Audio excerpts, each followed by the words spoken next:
This tale unfolds in the charming city of Florence, Italy, home to the affluent businessman Marco Rossi.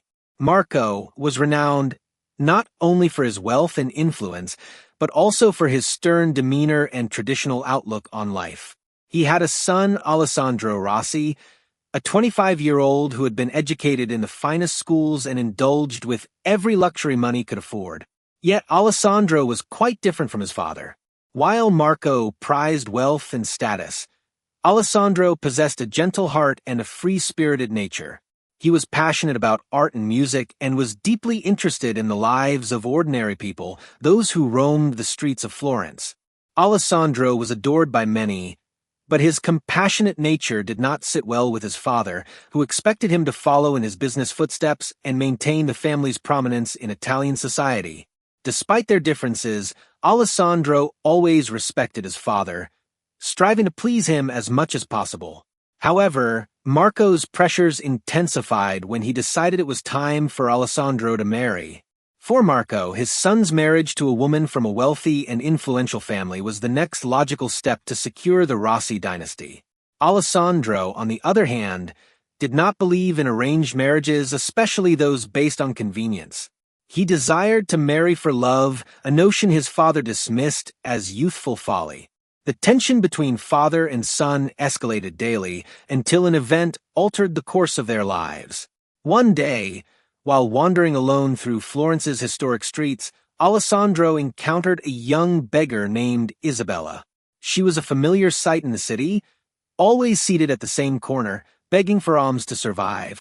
Isabella had a sorrowful expression, yet there was something in her eyes that captivated Alessandro. He stopped to converse with her and was struck by her intelligence, humor, and kindness, despite her hardships. When Marco learned of his son's growing closeness to a beggar, he was enraged. To him, this was a disgrace and a threat to the Rossi family legacy. As punishment, Marco decreed that Alessandro should marry Isabella, believing this would rid his son of romantic notions and teach him the weight of family responsibility. However, Marco was unprepared for the consequences of this decision. When Alessandro was confronted by his father with the order to marry Isabella, he was stunned. He couldn't fathom that his own father would compel him to make such a choice. Marco's firm and uncompromising stance made it clear that this was not a suggestion but a non-negotiable demand. Alessandro found himself in a profound dilemma. Should he obey his father and sacrifice his own convictions, or resist and face Marco's wrath, risking disinheritance and losing everything he knew? Isabella, in turn, was bewildered and frightened by the marriage proposal. She knew she didn't belong to Alessandro's world and feared the marriage was a cruel joke by the wealthy. However, when Alessandro visited her again, he explained his predicament and asked her to trust him. He promised to treat her with respect and dignity, regardless of the circumstances. Despite her doubts, Isabella accepted the marriage proposal, and the two were wed in a modest ceremony, far from the lavish weddings Marco had envisioned for his son. The news of the marriage quickly spread through Florence's high society, causing shock and scandal. Marco's friends and acquaintances began to question his sanity and the Rossi family's standing in society. Marco, however, was convinced that this mistake would soon be rectified and that Alessandro would eventually part ways with Isabella, learning a valuable lesson. Yet as time passed, something unexpected began to happen. Alessandro and Isabella, united by unusual circumstances, started to develop a genuine bond.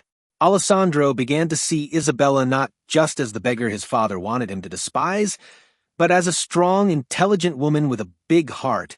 They started spending more time together, and Alessandro discovered that Isabella had a special talent for painting. She was a gifted artist who, despite living on the streets, had never abandoned her passion for art. Alessandro decided to help her develop this talent by introducing her to local galleries and promoting her work among the artist friends he knew. Soon, Isabella's paintings began to catch the attention of art critics, and she became a sensation in Florence. What started as a forced and loveless marriage turned into a creative and emotional partnership that surprised everyone, including themselves. During this time, Isabella met Lucia, young gallery owner, who became Isabella's biggest supporter. She saw Isabella's potential from the start and worked tirelessly to promote her work. Lucia also became a close friend of Isabella, offering emotional support and helping her adjust to the new world she now lived in. Marco had a longtime friend named Antonio, a very wealthy local businessman, but of dubious character. He was a cynical man who viewed Alessandro's marriage to Isabella as a joke. However, seeing Isabella's rising popularity and Alessandro's transformation, he began to question his own beliefs about what truly matters in life. On the other hand, Marco, upon seeing Isabella's unexpected success and the growing bond between her and Alessandro, started to feel a mix of pride and bitterness. He had never expected that his punishment would result in something positive, and this made him reflect on his own choices and values. As time passed, the relationship between Alessandro and Isabella grew in trust and affection. They formed a strong partnership both in love and in art, and Isabella became a respected figure in Florence's art scene. But as in every story, an unexpected event was about to change everything. Let's play a little prank on those who only read the comments. They won't understand. Omit pizza in the comment. Only those who read up to here will get it. And now, let's continue with the story. At a gala night in Florence, where Isabella's works would be exhibited alongside renowned artists, Marco decided to make a surprise appearance. He had spent the last few months avoiding the couple, unwilling to admit to himself that he was beginning to admire Isabella's resilience and talent. However, that night, something inside him made him want to see his daughter-in-law's success up close, perhaps for the first time without the burden of prejudice. During the exhibition, one of Isabella's paintings depicting a female figure in a desolate landscape caught the attention of a renowned international art critic. The critic was impressed by the emotional depth of the work and asked Isabella about her inspiration. Isabella, with her calm and humble voice, revealed that the figure in the painting was inspired by her own mother, a woman who, before dying, fought against poverty and social injustice, but always maintained her dignity and hope. Marco, who was listening to the conversation from a distance, felt a shock upon hearing this story. The figure in the painting somehow seemed familiar to him. As he moved closer to the canvas, he was paralyzed when he recognized something in the woman's features. He realized that the figure was a representation of someone he knew well, someone he had lost many years ago. Marco began to tremble, and feeling the weight of the revelation, he left the gallery in a hurry without saying a word. Alessandro and Isabella, concerned, tried to follow him, but he was already out of sight. That night, Marco couldn't sleep. He was consumed by memories of the past, memories he had buried deep. He remembered a woman he had loved in his youth, a woman with whom he had had a brief but intense relationship. That woman, whom he abandoned under pressure, was Isabella's mother. The revelation was a devastating blow to Marco.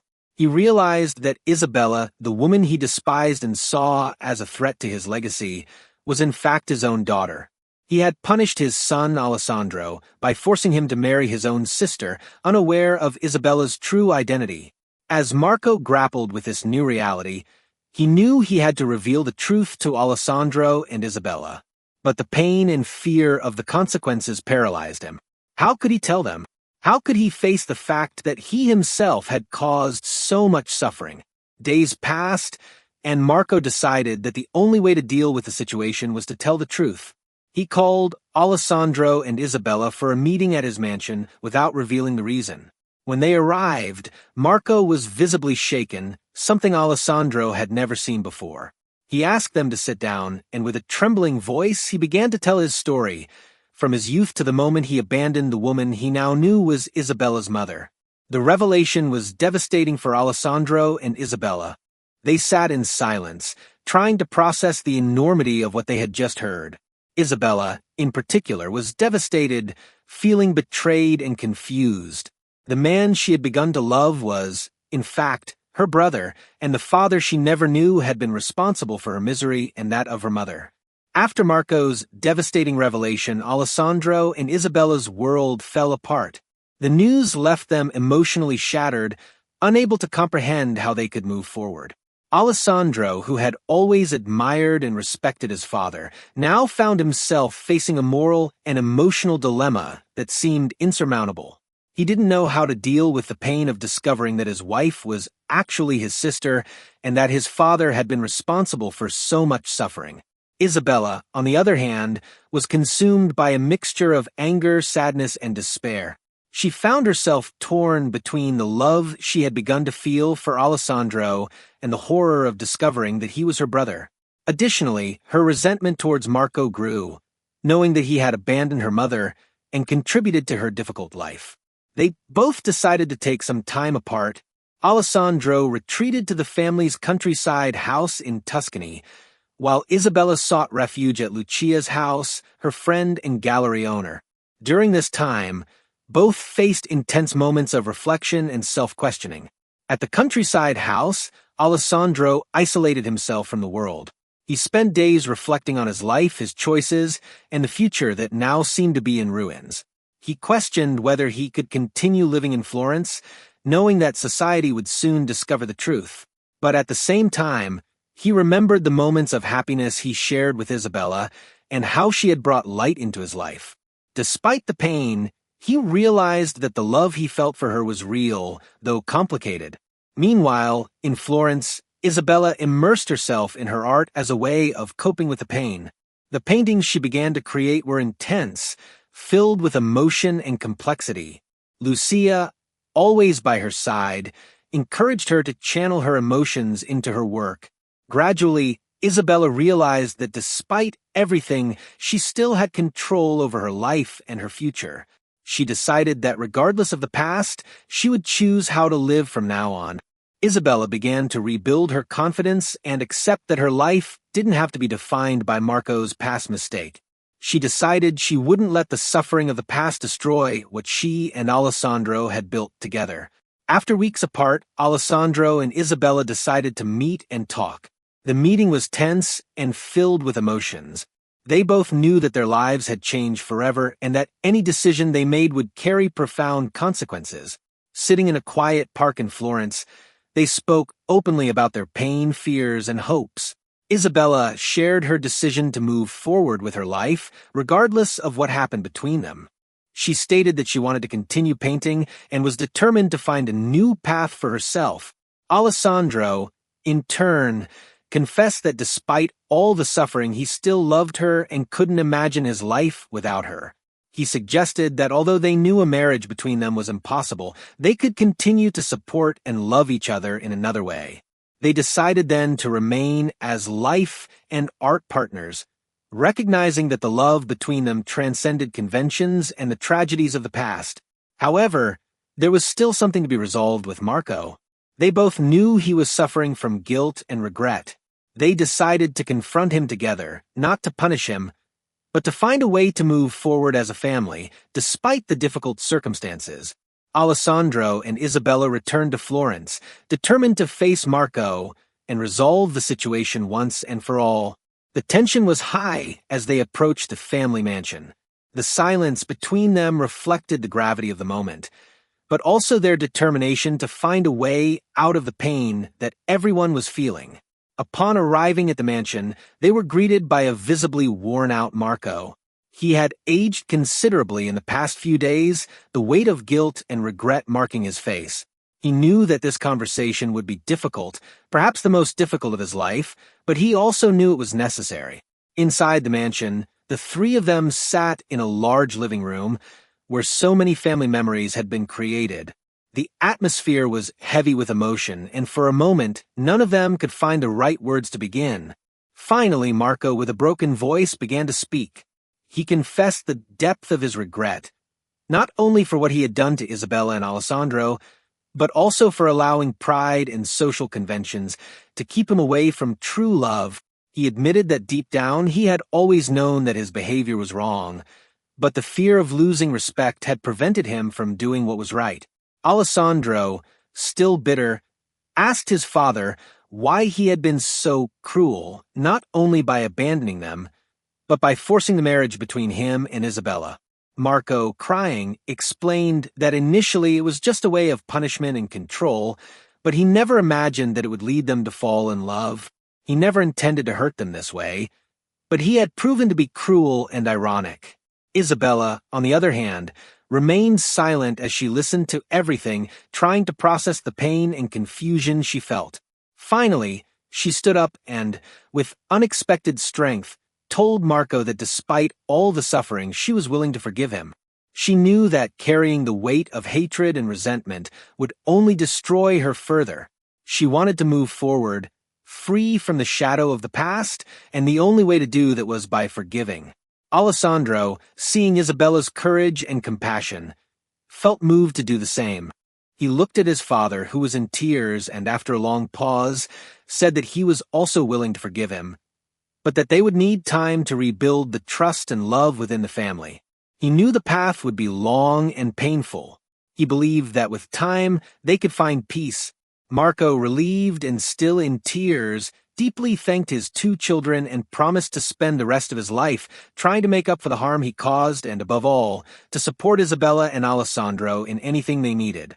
He knew he could never erase the past, but he hoped that, somehow, he could help build a better future for all of them. And then Marco embraced them, sealing a pact of redemption, love, and hope. They knew that the wounds would take time to heal, but they were determined to move forward together as a family. In the days that followed, life began to change for Alessandro, Isabella, and Marco. Though the pain of the past was still present, there was a renewed sense of hope and determination to build something new and better. Alessandro and Isabella decided to continue their lives together, no longer as husband and wife, but as life and art partners, united by a deep and unbreakable bond. The decision to forgive Marco brought an unexpected relief to both of them. They realized that by letting go of resentment and anger, they were making room for healing and personal growth. Marco, for his part, began dedicating himself to charitable work in Florence, trying to atone for the harm he had caused. He became a quiet benefactor of several institutions that helped single mothers and people in vulnerable situations. Meanwhile, Isabella continued to paint, and her works began to gain even more recognition. The pain and resilience she had experienced were reflected in her paintings, which were now considered masterpieces of emotional expression.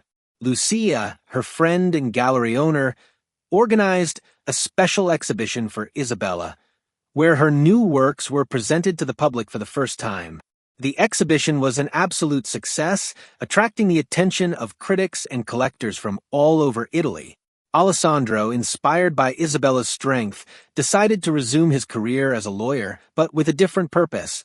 He began specializing in social justice cases, helping those who were unjustly treated or neglected by society. His work brought him a new sense of fulfillment, and he became a respected and admired lawyer. Marco, in an effort to restore his family's trust, decided to transfer the management of the family business to Alessandro. He recognized that for his son to flourish and feel valued, he needed to give him the responsibility and autonomy to lead. Alessandro accepted the challenge with humility, knowing this was an opportunity to create a new legacy free from the mistakes of the past. Life at the Rossi family mansion began to transform. The atmosphere, once filled with tension and rigid expectations, began to shift. Isabella and Alessandro, though no longer married, continued to live in the mansion, transforming it into a hub for art and culture. The space, once reserved only for the elite, was now open to everyone, especially those who lacked privilege. Marco, who had decided to live in a separate wing of the mansion, dedicated himself to writing a book about his life, his failures, and the lessons he had learned. He wanted to leave behind an honest account of his journey, a testament that even the gravest mistakes can be redeemed through humility and sincere repentance. In the final moments of the story, we see Alessandro and Isabella in the mansion's garden, watching a group of young artists painting and creating their works. They exchange a knowing look, realizing that despite everything, they have found a new purpose and a new kind of love, one that transcends the conventions and pains of the past. The legacy of the Rossi family, once defined by wealth and power, is now remembered for its contributions to art and justice. And while the scars of the past never fully disappear, they serve as a constant reminder that true redemption and happiness come from the ability to forgive, love, and move forward despite adversity. 5 years have passed since that fateful day at the Rossi mansion, and everyone's lives have been profoundly transformed. Time brought new opportunities, healed old wounds, and strengthened the bonds that were once so fragile. Isabella, now a renowned artist in Italy and beyond, traveled the world exhibiting her works, which not only reflected her personal journey, but also touched on universal themes of resilience and overcoming adversity. Her latest exhibition in New York was critically acclaimed, solidifying her place as one of the most powerful voices in contemporary art. Alessandro, for his part, continued to expand his work as a social justice lawyer. He had founded a nonprofit organization that provided free legal assistance to those most in need, and his efforts were recognized with awards and honors. But more important than any public recognition was the positive impact he was having on people's lives. The Rossi family mansion, which he now managed, had become a symbol of transformation and altruism. Marco, in his final years, found the peace he had long sought. His book, published under the title The Price of Pride, became a bestseller, not only for its honest writing, but because it deeply resonated with those who had also faced the dilemma between pride and love. He donated all the profits to charity, continuing his commitment to redemption until the end. The story of the Rossi family became a powerful example of how love, forgiveness, and resilience can transform even the most desperate situations. Marco's legacy, once associated with power and oppression, was rewritten by generosity and the sincere desire to do good. Alessandro and Isabella learned that despite the difficulties and painful choices, there is always a way to move forward and find happiness. They demonstrated that a person's true worth lies not in possessions or status, but in the ability to love and care for others, even when it means sacrificing something personal. The love between them, which began so unexpectedly and with so many challenges, transformed into an unbreakable bond. They were no longer husband and wife, but they became partners in life, in art, and in justice, united by a common mission to do good and leave the world a little better than they found it. If this story touched your heart, don't forget to subscribe to the channel for more emotional narratives like this and share your thoughts in the comments. We really want to know what you thought of this journey of love, forgiveness, and overcoming adversity. Your participation is very important to us. Let's have some fun with those who only read the comments. They won't understand. Type Coca-Cola in the comments. Only those who make it to the end will get it.